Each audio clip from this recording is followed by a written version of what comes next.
I'm going to remove a Pinterest frustration of mine and yours in this week's episode of Hard Facts. Hi, I'm Samantha Cunningham Zawilinski, and this week in Hard Facts, I'm talking all about the new ability to create pins via mobile Pinterest. That's right, you can now utilize the technology in the palm of your hand to simply and easily execute new Pinterest strategies. Pinterest introduced their mobile ads tool to make creating pins on the go and editing them from the palm of your hand a possibility.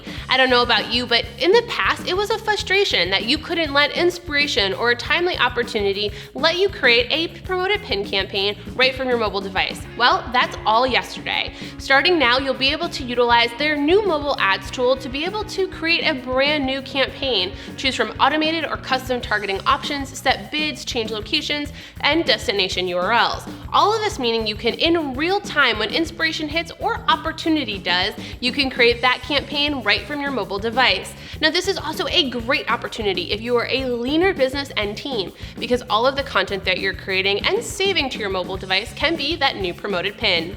The other benefit here is inspiration can look many different ways. Pinterest will support all current pin formats, but you can also run these promoted pins in video or carousel formats. And I love this because you can really captivate your audience utilizing multiple ad formats and test what's working.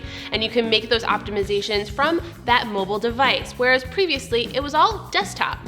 So if you haven't yet, I encourage you to begin exploring how you can better manage your Pinterest campaign from your mobile device. And if you're looking for this rollout, it has hit all you as Pinterest accounts. However, it is currently running and rolling out globally. So if you haven't seen it yet, continue to check back. It's going to make your optimizations even easier because again, you can not only create new ads on the go, but you can optimize your current ones. So make sure you're keeping an eye on your Pinterest account and running new pins. That's all. That's this week's episode of Hard Facts. If you got a question on how you can better optimize your pins or some strategies you can implement, give me a comment, shoot me an email or a DM, and we can talk shop.